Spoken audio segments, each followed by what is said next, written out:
chance kung pwede nga ba ma-secure ang unang nagiging favorite sa ating mga labanan. Katulad ng mga Minotaur, yung Franco nga winish kanina na sana ma-buff. So, madami pwede ipulong sila ito. Pero will it be the overpick? Uunahin nila this time around. And they're taking the time to decisively choose kung ano nga ba yung pwede. Matilda, Arlot, Barats, also the Novaria. Para kay Aqua, but there you go. The Matilda. Okay, so ngayon, para sa Blacklist International, sila naman ang may option to go for an Arlot plus Arlot Fred, no? Arlot Fred. Arlot Fred din. Ito Go up. Dahil wala na ang back siya. Interesting. Priority, I think this setup, wow, maganda rin kasi yung naging simula kasi this also, Gate keeps the fact na, sige, try to choose your mid laner now. Yeah, and also, this is a semblance of Blacklist International's drafting pattern ng S11. Sa'yo na yung Arlot, hawak namin yung Valentina. Either way, may final match kami. Yeah, oo nga, no? Parang nalilimitahan din yung mga heavily impacting ultimates na pwedeng kunin dito ng RSG. Kasi RSG kilala pa rin yan sa mga, sa mga heroes na may control, di ba? So ngayon, pwede nga silang kumuha na kagad ng gold din dito kahit hindi pa nila alam kung Barats Carry, Barats Claude, actually yung Bruno din na favorite nila. Dami ding open. For kasi, I think this is a good spot to pick up the Barats plus Bruno. Ang potential counter lang is possibly the CC.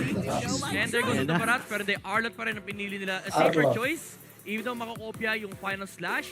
But Blacklist International, they have a chance here to either pick up a marksman, but similar to the previous series, X-Borg slot to. So pwede nilang kunin din yung X-Borg for the side of Blacklist International. It's a good counter as well for the Barats. So ito na nga ba ang pagkakataon na pwede nga ma-safe ang kanilang first phase here for the picking. Will it be the EXP laner as na-put up nga dito ni Midnight, naging straight answers nga din ng RSG Philippines. So tinanggal nga din nila dito yung Masha and as well as the Minotaur. So mas limited, pero iba ata. It was Rafaela. Wow. Okay. Roamer. Secured kagad ang hero dito ni Kimpoy. So, ngayon sa second phase ng Buds, ang daming mga pwedeng iprayo, especially gold lane. Yeah. Ito yung kinagandaan sa Blacklist International. Very, although medyo medyo double-edged sword. Very consistent yung drafting behavior nila, yung drafting pattern nila. It's always been kapag mababan yung mga utility supports, get it on the third pick. Kasi first pick ka pa rin naman pagdating sa second phase either way. And it sets up for a good game against the Matilda and the Barats kasi meron kang heal, meron kang mobility, meron kang essentially sustain para ma-survive mo yung initial final slash and also yung Daytona's World Cup na magkagaling dito kay Barats. Now, they remove the Harit, which tells us na ayaw nila ng early game na labanan dito sa RSG and it also opens up the opportunity for them to get Roger. And the all-time MPL Philippines hero leader, walang iba kundi si Nats. 22 times games played and with a win-lose of 12. Oh! Wow, ibang klase to. No? Wow. Masasabi natin na sobrang familiar talaga si Nat sa mga ganito. Maalala natin mga Benedetta, may mga pinipindot-pindot eh. So mas sanay siya sa mga heroes na maraming pinipindot, kumbaga, di ba? Multitasker in a way, pero hindi pa rin nawawala sa mismong pace. Kasi again, going back to your thoughts there Midnight, sabi mo nga, the Rafaela Loki, para din siyang Faramis, pwede din mag-in and out, walang uwian, is also giving a great way for, again, kung nakameron ng napiling hero ang Blacklist International for the gold lane, this might be the answer na parang they can sustain more of their first phase. But the Savior, how is this? Naging iba yung shift to na. Grabing research to Wow. Interesting. Coming out from Blacklist International. Savior ban against RSG. Although I do see the point. Medyo mahirap din yung matchup na yan kapag Valentina kasi parang sobrang rare makuha mo yung Dawning Knight kasi never kayo magkikita in all honesty. But the thing is, they had a Rafaela. Siguro talagang may matchup silang iniiwasan dito. I do love the Nathan ban. It removes yung ultra late game aspect sa side ng Blacklist International. But again, carry is still open considering na tinanggal na rin yung Harit dito sa side ng Blacklist International. They can pick it up unless kuha sila ng Expirito. And then kumuha sila ng marksman last pick para makita nila yung matchup. But I do think they will likely go carry here kasi Roger na lang. Either Roger or Brody. Yung nakakatakot na pwede lumabas. And it does set up for a good game for Edward. Yung last pick nila, I think yung Benedetta. Yung isa rin sa mga magagandang options dito for Blacklist. Oo nga, no? Pero ay, wait! Instead, EXP. Never mind. Sam's pick para dito sa Blacklist. Pero it opens up itong Lilia na pwedeng paging sagot sa mga heroes na ihinarap dito ng Blacklist. Kaso may Rafaela kasi. Burst eh. Oo nga, pwede lang ma-deny yun. In a way, kahit paulit-ulit din gawin eh. So, may thumbs din. So, ang dami ding babad. I think for Blacklist International, they don't really care about the mage na lalabas dito sa RSG. There is a Gord, however. With the combination of the Arlet, napakagandang setups niyan. Laban sa Taos and Frederick. Kasi, ibig sabihin natin kung meron kang Gord, yung CC, and of course, yung ability na makapag-check ng bush, and also hold the Frederick down, is gonna be a problem here for Blacklist. Wow! Oh, Odette! Wow! Odette! And they do get the Roger. Wow! Super interesting itong Odette pick na to.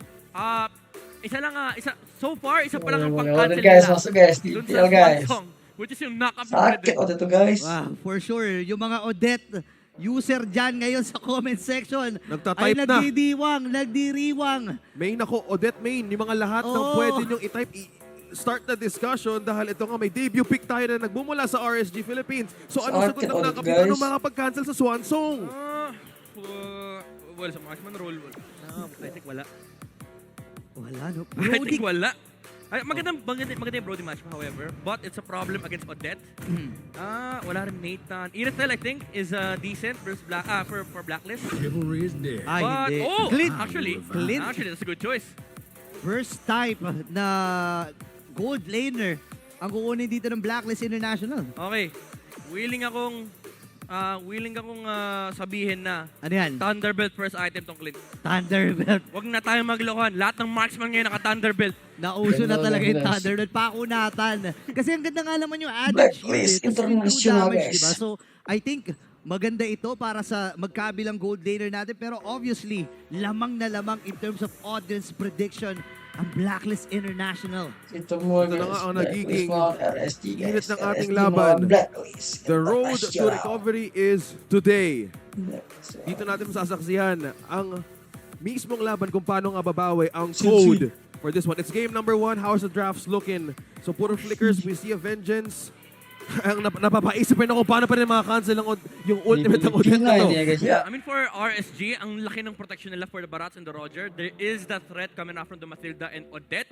But in terms of scaling, comfortable naman ng RSG dito. Knowing na, ang Blacklist International, knowing na nasa kanila yung range. And also, pagdating ng late game, grabe yung sustain ng lineup nila. Yeah. Tsaka kaabang-abang din yung paglipad. Yung lumilipad na Swansong mamaya. Ay, oo. Doon. Yung lumilipad nga na pala. Swansong from a guiding wind. Ito yung yung nagko-concert, concert mobile eh. Mobile concert.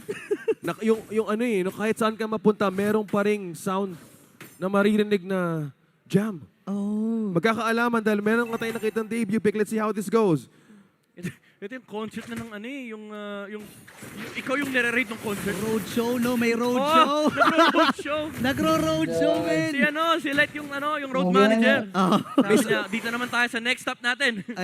At may sarili talagang all-star caravan ng RSG Philippines with the Odette pick. Ito Oo na yung nga eh. ito na yung bagong emblem kay Roger. Tapos na yung mga panahon ng Quantum Charge. Tapos na yung panahon ng mga Killing Spree. Weakness Finder naman. Weakness finder. Tapos, Thunderbelt. So, abangan natin na base dito sa lineup ng magkabilang panig, RSG and Blacklist International, masasabi mo na, na parang ma-expect natin na medyo mabagal to. Mabagal na galawan kasi walang super explosive hero sa kanila. Bukod dun sa Rogers and Matilda Yeah. guys. I mean, nasa MPL Philippines tayo. So, typical na makita natin 6 minutes, 2 lang yung kills. Oo diba? nga, no? Pero definitely magre-ramp up to for RSG dahil essentially kailangan nila dahil naka-Roger sila.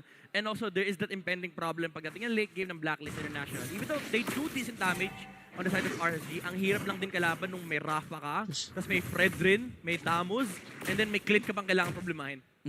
Tsaka ngayon, makikita natin si Nats dito. Parang may pinaplano siyang gagawin eh. Pero natutunugan kasi ng Blacklist na may mga taong nagtatago doon. Now, Turtle He is didn't up get for 4. grabs. He didn't get 4. Ay, oo nga. Hindi nag-level 4 si Nats, ha? Okay, wala munang final slash. Magbabuy time. Possibly ngayon ng RSG. So mas makapwesto ngayon ng Blacklist International. Nats on level 4 na rin. Light. Wala pang ultimate. Oh, Una turn! Narito na, gagawin yung Inferno. Pero nagamit na yung Vengeance. Kim Pong Wansong! flicker din. Aqua, ay papasok din sunod na likod. Pero sa kayo pupunta. Ah, May dapat, finest slash na sagot. Ang RSG UA ay tumatakbo na sa kanyang buhay. Pero double kill para dito kay Ako at makakabawi din naman ng isa ang Blacklist International. Pero nandito pa rin ang RSG. Ayaw nilang paglaruin. Men, Sensui, next game ka na maglaro. Killing spree na kagad si Aqua. 2 minutes pa lang. 3:01 on this Odette. Right on time at the final slash. Guys, Ayun lang, hindi pa titigilan si Edward. Ayaw paglaruin. Grabe si Nuts on this Arlot. And again, that's massive for RSG. Again, medyo lamang din talaga sila pagdating sa early game. Higher damage output and yung positioning ng Swansong. Wala na yung crowd control coming out from Blacklist International. And they really had to focus on trying to take down the Barats. Pero again, yung isang layer pa ng problem nila is yung AoE damage na pwede manggaling sa RSG. And this lead is, again, super massive for RSG. Imagine mo yung payong, no? Yung coverage ng isang payong na wala kang pwedeng iwasan dun mismo ng AoE damage ng Swansong na to. And Yue has the ultimate of this Odette. Possible for a counter punish with this ultimate. And as we're seeing here, merong paggabay din sa baba kay Kimpoy patungo sa kanilang goalie king Roheb. XP lane though, exchange, Edward and Nats. Ginagawang Lancelot ni Nats pero dito na si Aqua. The timing. Rescue Vengeance ay napindot kaagad ni Edward doon sa pagkakataon na yon. Grabe. Wow, ibang klase ang RSG. Maganda ng gising ng RSG Grabe yung grabe yung synergy, yung lane rotations. This is just RSG knowing how to play the map at the moment. And alam din kasi nila, medyo no counter sila ngayon from Blacklist International. Kulang din talaga. Ang meron lang ang Blacklist International dito is yung movement speed, yung added, and yung added sustain from the Rafaela. But so far, pagdating sa head-on team fights talaga, kulang sa damage ang Blacklist dito. Considering guys, yung guys. AoE pa lang, yung Swansong, malaking problema na. Kumbaga parang born free yung kantang to ng composition pa lang. Unless i-remix ni Yue. Gayahin niya, kanta rin siya. May remix. Oo nga. Pero ang problema lang, wala naman siyang panglipad. Doon naman may movement speed lang na may bibigay dito si Kimpoy. So naka times 2. Naka-pass forward. Naka-pass forward yung kanta dito. Wala, hindi ka original copy Wala pero ngayon Turtle ay available na rin RSG. Hinahatak lang doon sa kanilang poder. Dito si Light at Nats, kinokontrol nila yung mga bush. Edward, hindi na lalapit dito si Sensui. Isusuko na ng Blacklist International itong second Turtle ng ating game. At nirespeto nga nila ang power spark ng RSG ngayon with the lead na ginawa nila from the early game, waiting for the right time to strike. Meanwhile, focus muna sa gold lane. Kusei, almost mga lahati ng buhay, pero andyan din ang response ng RSG. Slowly. Pressure ang gustong gawin. Grabe. Yung Barats kaysa magpunta na doon pa rin. Circling Eagle. Nandun lang yon pang zone. Pero ang bilis kasi nila. Retry ginamit na dito Sensui. Makakatalon lang with the guiding wind rather. Itong si Light. So dito naman sa may bandang itaas. Wala, naglolokohan lang itong dalawa na ito. Quarter at Inferno. Tapos hampasan lang. Hindi magkakamatayan to unless may dumalaw sa magkabilang XP lane na yan. Yeah. I do love the rotations coming out from Blacklist International though. Yung pagprotekta ni Sensui sa bottom lane, that would have been insane for RSG if makapasok yung Barats and makapaglagay sila ng pressure for the Roger. Kasi that will allow Kusei to get out of the gold lane and mag-double wave para mas ma-amplify niya yung kanyang farming speed. So far, it's been a slow-paced game for both sides. Pero ito na, nagra-ramp up na yung RSG. Pressure nga na pwedeng ibigay sa bot lane, but the point you gave there for Sensui, I think yung pinaka-possible mindset ng Blacklist International ngayon is to save their win game condition, the damage. Although ang problema nga dito ng Swansong, if kaya man nila tapatan dito ng damage, it could still be in par with the team fighting capability. Pero kailangan mo ding hihatiin yung RSG in team fight. Minsan yun yung sugal na kailangan mong tayaan dito para sa Blacklist International.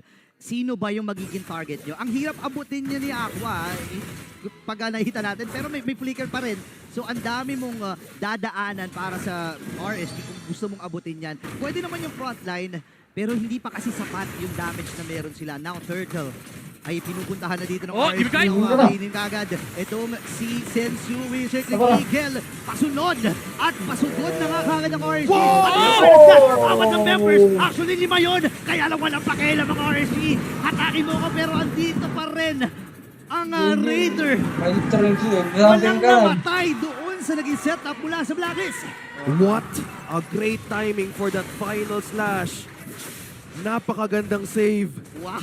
Pero mawawalan sila ng tore dito at magiging open ang objective para kunin ng RSG Philippines. Yeah, it's very hard for Blacklist International to really contest the Barats right now. Even though, technically, kaya naman nila, pero inuunahan sila dito ng engage ng RSG. Everybody is focusing on this Barats. Nung nakain si Sensui, nakafocus yung atensyon ng Blacklist dito sa jungler ng RSG. But then again, yung Swan Song sa sidelines, isang malaking problema talaga pagdating sa teamfight.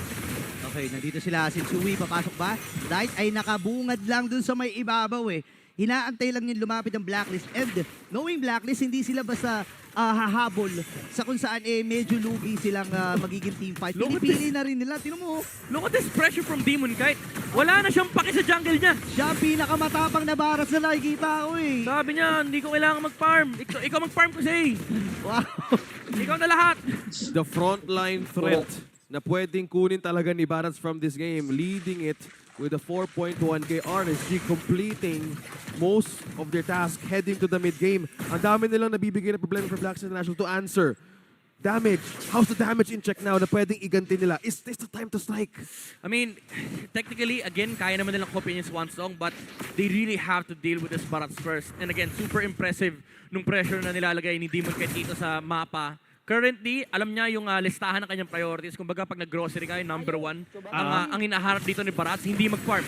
Number 1, magpakita ako sa harap ng Blacklist International. Because again, they have to react. And kapag nagre-react dito yung Blacklist International, that's farming time na nawawala dito for Blacklist. And that's also farming space for the Roger. Yeah, tingnan mo yung space. Kinakat talaga ni Light. Pinapaliit nila yung mapa kahit hindi pa basag. Ayun na nga, nabasag na yung torre doon sa may bandang ibaba. 5,000 ang kalamangan ng RSG. Ngayon, papasok nga ba ang kanilang kupunan? Kasama si Demon Kite. Andun yung dinosaur. Yum, yum, yum. Inutot doon sa may bandang likuran. Habang si Sensui ay mamamatay ba? Hindi. Nakaligtas. Pero si Edward naman ang magiging target nila. Sabi nila, ito na lang. Mag-change target tayo, man. And RSG. Wow, grabe yung domination na to. Oh, wait lang. Hindi pa tapos. Ando yung final slash! Papasok pa sa loob with the trenches play! At ang RSG ngayon, nananalasa na ang Raiders! What a quick follow-up response right onto Nats. That final slash could have been another extra kill for RSG. Wow! Pero kailangan mo nang respetuhin ng Blacklist International yun. Grabe yung burst, pati yung follow-up din ni Aqua. Yeah. And Edward was the casualty for the first one, and they were trying to protect the third. Sana. Sobrang daming layers na kayang ipato dito ng RSG versus Blacklist International. Even that surprise final slash, it's very hard to deal with. Yes, meron ka mobility, meron ka sustain, pero the level of engage mula sa RSG. Kailangan talaga nila mag-react dito. Oh, Yue, figure out. Okay, tumama doon yung light of Oh, Fetish. Aqua! Napablinker Swan Song! Nakaiwas. Buti na lang, nakatakas doon. Kabado Betty yung Blacklist. Kumbaga, lakas ng impact kasi ng mga, yung mga tawag dito. Grabe yung sayaw, grabe yung kanta. And looking at RSG, hindi sila nag-hesitate mag-commit. Talagang alam nila, naglo-lord yung Barats natin. We could actually put more pressure in the mid lane para, again, lumuwag yung buhay ni Kusei. And even that play, kahit sabihin natin pumalya, it forced the flickers from Blacklist International. Oh, di mo kahit! Tatlo! Di ko natapin nila, pero si Light ay mapupuruan. Pero si Edward naman, Oh, that's a vengeance. sinasalo lang, soaking of the damage from RSG. Vengeance yung nagamit na Lord ay nandun sa ibaba. Tuloy-tuloy pa rin ang RSG. Yun talaga yung nagiging mindset. No commitment muna ang Blacklist International if they dive on those kinds of teams. Dahil nga mahapdi at masakit nga ngayon ang damage ng RSG. They can't afford to commit, especially gusto nilang bumawi ngayon. Yeah, but in contrast, yung RSG commit ng commit. Even though it looked like a failed team fight right there, it forced out the vengeance mula kay Edward. And now they're free to do whatever they want. Walang vengeance si Edward, and there's a Lord coming inside the base of Blacklist. Okay, Lord ay nandoon. Pero hindi susugal. Pero tinamaan na nga ng missile. At si Demon Kite, nailayo na yung final slash. Habang mamamatay na rin dito si Sensui, si Aqua makakakuha nun. Grabe yung mga final slash na magkabilang kupunan na ito. Pero hindi pa sila tapos. Pwede pa dito sa gitna. Wala na silang mga minions. At si Kusei, POD para dito sa isang Roger. Perfect placement of the missile expert. Nakahuli nga doon ng isa, but now 4-man defense for Blacklist International. May siege sa gitna. Nakabantay din ngayon ng RSG kung anong pwedeng gawin. Napaka-deadly talaga ng final slash ni Nats. They need to be aware of these problems. Pero grabe, ang ano din kasi, yung kunat din, na kailangan din nilang i-penetrate! Oh, no! Flicker final slash! Tatlo na huli niya! Habang siya nagiging naman maging sagot dito ng RSG. Edward, makakakuha din ng isa ngayong takuan. Oh, Dominion! Ito na pala. Ikaw na natin. balik ka May na, oportunidad balik ka na na. inaantay ng mga agents. Pero awit! Oh my gosh! Nakaubos pa siya doon ng dalawa. Nakap. Oh, Yue! Ang kupunan ng Blacklist International makakabakay din. Oh, my what goodness! up, guys? Para sa agents. Yue! Save Blacklist International right there. That final slash re-engage. Pinasok niya lahat sa base ng Blacklist. Inubos niya yung minion wave. And even though RSG wanted to re-engage, wala na silang minion. That tower helped Blacklist International win that fight for them. Counter save Yue. The code strikes back. 13 minutes in, babalikan natin yung replay. Napakaganda naging play doon ni Yue. Now going back on those most crucial moments brought by Infinix. Ayun na nga ganda na ng play eh. Kaso patay na yung tatlo. And again, Yue, kaka-cooldown lang ulit ng kanyang ultimate with a quick thinking. Circling Eagle. Oh my goodness. Sinabayan ng Circling Eagle para doon sa additional shield. At ngayon, RSG, nagkamali man sila doon sa ibabang bahagi. May pagbawi pa rin silang inaantay. Sensui versus Demon Kai. Hindi yung tumama and may go signal na dito. Ang RSG kulang ng kits. Ang mga agents, Kusay ay narito rin sa likod. Light Circling Eagle. Kasama na din si Demon Kai. Flicker out! Marami itong flicker. At ngayon, tatamaan ng fire shot. Sabi na si Sensui ba? Hindi. Atras mula ulit tayo. Nandun yung reset mula sa Blacklist. At ang RSG, sila na naman ang hawak ng Lord. Napakagandang ingat na ginawa ng Blacklist International doon. Wala pa na akong ultimate, yung Valentina. At alam din nila nagbabantay din ng RSG Philippines. Aqua is looking for a way to trim this down for a team fight. Kaso yung team mo nagiging maingat. Pero Sensui, by the front, by the spot! Mati ka lang. Mamamatay! Courtesy of Aqua! Sa likuran naman, iniisa-isa na sila!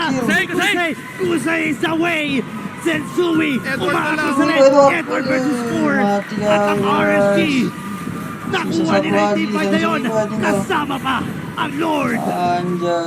Gantian guys. Again with the slashes. The 4-man final slash. And 4 heroes are still dead. 10 seconds bago mag-spawn. May cannon dito ang RSG. They're looking to end this. This might be it. Ando na yung Circling Eagle. Pinatulong-tulungan na Demon Guy. Inutok na sa may pader. Lahat na ipinitaw nila. At ang RSG guys, yung mga guys. ang makakakuha ng game number 1.